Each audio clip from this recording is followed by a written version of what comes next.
Whether shame or an uglier instinct is behind Trump's efforts to purge things like slavery, the genocide of Native Americans, or even impeachments, Churchill's famous line comes to mind.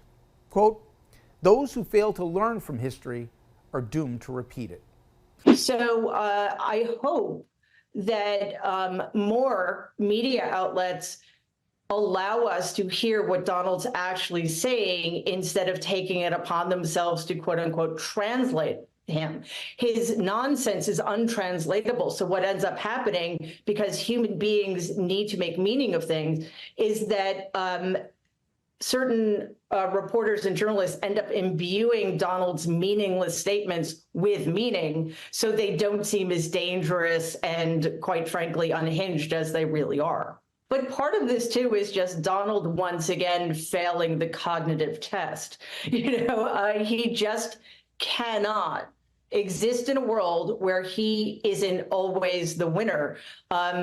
Recognizing himself as a loser is almost impossible. Being a loser was absolutely the worst thing you could be in my family. I mean, it was lethal to be a loser in my family. He did have a bunch of defense mechanisms that he had used to protect himself from his, quite frankly, bleak early years on the planet.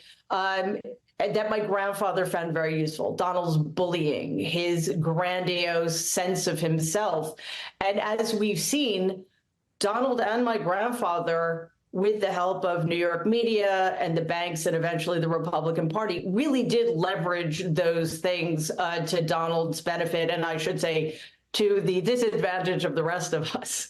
Nothing about success, nothing about brightness, nothing about the future. Can someone explain to our president the reason there are no museum exhibits about the future?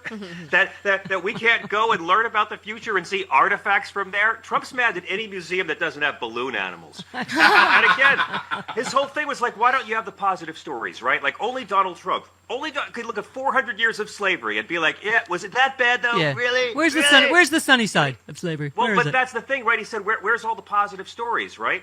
And that's the real thing. They hate the positive stories. Yeah. We have the positive stories. We have the abolition movement. We have women getting the vote. We have civil rights fighting up against segregation. We have voting rights. We have the Stonewall Uprising. We have the first black president. They hate the inspiring success stories as much as they hate the unpleasant truths. This is all about making the children of racists not feel bad about grandpa. And you said I've met many right-wing white folks who think slavery is over-discussed, and I get it. Nothing says freedom like demanding fewer discussions about freedom. I mean, look at what happened with John Bolton this morning. I mean, we are full on in fascism. We are there. Yeah. Wow. I mean, who am I supposed to root for in this, by the way? I know. Whose side am I on? If he had testified under oath, we wouldn't be here, right? Yeah, if he had not been holding stuff back for a book, maybe we wouldn't be here too.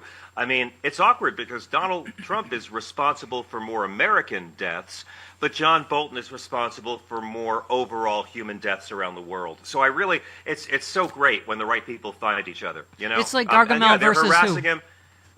This is Kash Patel. I mean, these little weasels, they don't understand their lack of impulse control. The history books are going to record exactly how bad at fascism they were. They're going to hurt a lot of people before they fall, but they're going to fall. They're too damn incompetent. Yeah. I mean, when Donald Trump has to leave, we have all the leaders of NATO fly over here this week, like the Avengers, to tell America not to drink bleach. And in the middle of it, Donald Trump has to leave to take a 40-minute call from Putin. Steffi, this is like leaving your marriage counseling session to take a call from your side skank while you leave your wife and the therapist to the room for 40 minutes. John, I mean, he is the peace president. He has solved seven wars? Yes, including the one no one knows about, which was Wakanda versus Narnia. Well, 5 of them were games of Risk that Stephen Miller let him win, so we should point that out. Okay. You finish, Trump is the grand venereal wizard of modern mediocre racism. From refusing to rent to black families in the 70s to the Central Park Five, to years of birther lies about migrants eating pets, to sicking federal troops on cities with black mayors, to now literally trying to erase slavery from the history books. But one can't erase slavery from history any more than one can erase one's 34 felony convictions. Trump hates history because history hates him. Yeah. That's what I'm talking about, bitches. That's why you go get separation of church and hate. The writing of John Fugelsang.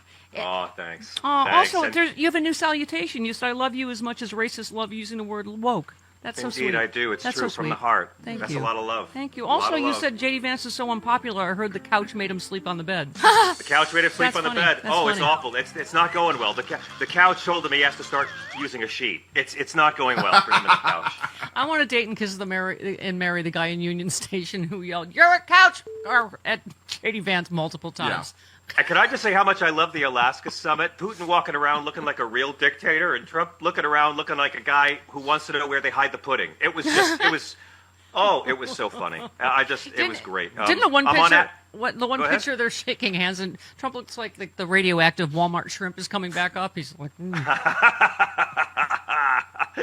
And by the way, you know why he got the limo ride for 5 minutes? Why? Because Trump's advisors would not let Trump have a one-on-one meeting with him. So the limo ride was the only time Aye. Trump and Putin and the translator could actually be alone. "My God!" Yes, Oh, yeah. I said, Oh, yeah. limo scene from No Way Out. Okay, Oh, you know what I'm saying. Give him a little alone time with his boyfriend. What's wrong with you people? Or shut Bunch up. of Oh my blockers. God! Just Trump diplomacy. It's like a Marriott rewards program for dictators. It's just so embarrassing, and that's why the whole European Union had to fly across the ocean and beg us, like they're trying to keep America from cutting our own bangs. It's just you got to find the comedy, folks.